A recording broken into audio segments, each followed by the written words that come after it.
રાધે કિચનમાં આપ સૌનું સ્વાગત છે।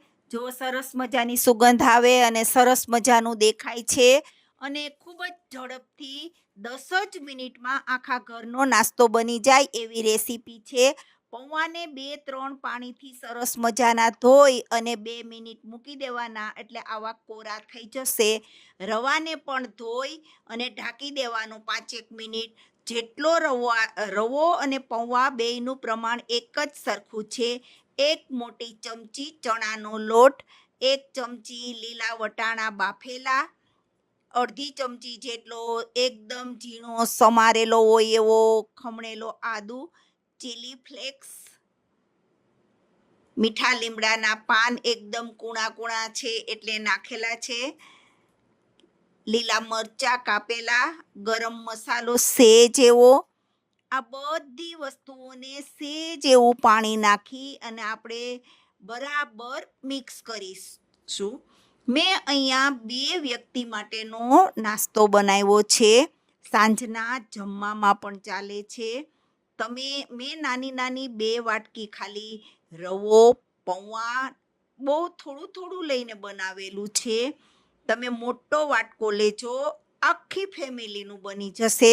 સ્વાદ મુજબ મીઠું, ધાણા જીરું, કાશ્મીરી મરચું, સેજ એવી હળદર,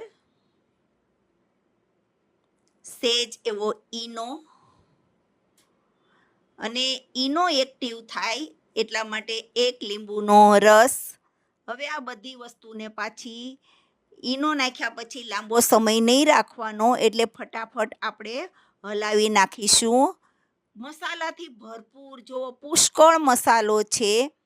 હાથમાં સેજ એવું આપણે તેલ લગાવી લેશું અને કાણાવાળી ચાયણીમાં પણ થોડુંક એવું આપણે તેલ લગાવી દેવાનું આ રીતે। હવે આપણે આની નાની નાની ટીકી ગોળી જેમ આપણે વાળી નાખીશું। આપણે આ વાળીએ ત્યારે આપણે ગરમ પાણી સ્ટીમ માટે મૂકી દઈશું, એટલે આ વળાઈ જાય ત્યાં પાણી પણ ગરમ થઈ જાય। જુઓ, લીલા વટાણા અને બધો જ મસાલો નાખેલો છે। સ્વાદમાં પણ ખૂબ સરસ મજાના, જેટલું સારું દેખાય એટલું સારો સ્વાદ પણ આવે છે। આને આપણે હવે સ્ટીમ માટે મૂકીશું। પાણી ફૂલ ગરમ થઈ જાય પછી જ આપણે એને આ રીતે મૂકીને ઢાંકીશું। 5 થી 7 મિનિટ સુધી આપણે એને ઢાંકી અને આ રીતે બરાબર બફાઈ જવા દેવાના। બફાઈ જાય પછી 2 મિનિટ આપણે એને ઠંડુ થવા દેવાનું। આ રીતે તમે આને વઘાર્યા વગર કાચું પણ ખાઈ શકો છો। જો તમારે તેલનો ઉપયોગ કર્યા વિના જ નાસ્તો બનાવવો હોય તો તમે આને ચા સાથે, દહીં સાથે આમનેમ બાફેલું પણ ખાઈ શકો છો, પરંતુ મેં અહીંયા અલગ રીતે જ વઘાર કરું છું। ચણાના લોટના ઉપયોગથી વઘાર કરું છું। જુઓ, તેલ ગરમ મૂક્યું, એમાં સેજ અડધી ચમચી જેટલી રાઈ મૂકી।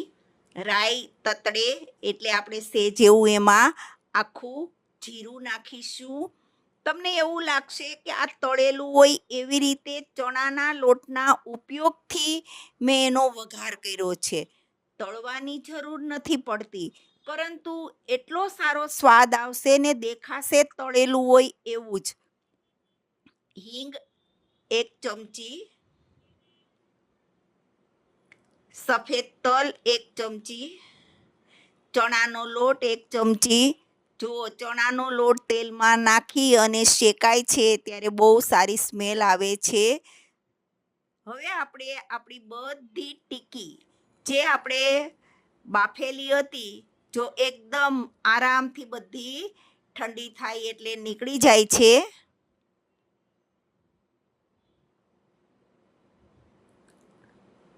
અત્યારે આપણે ગેસ થોડો ધીમો રાખીશું। આ રીતે ચણાના લોટવાળા તેલની અંદર આપણે 2 મિનિટ સાતળવાની છે। જાણે તળાઈ ગઈ હોય એટલી સરસ મજાની સ્મેલ આવશે અને ખાવામાં પણ સરસ મજાની લાગે છે। મસાલાથી ભરપૂર આ નાસ્તો છે। મીઠા લીમડાના પાન આયુર્વેદિક છે, વાળ માટે, સ્કિન માટે તાજો લીમડો હોય તો ઝીણો ઝીણો કાપી અને નાખવાનો.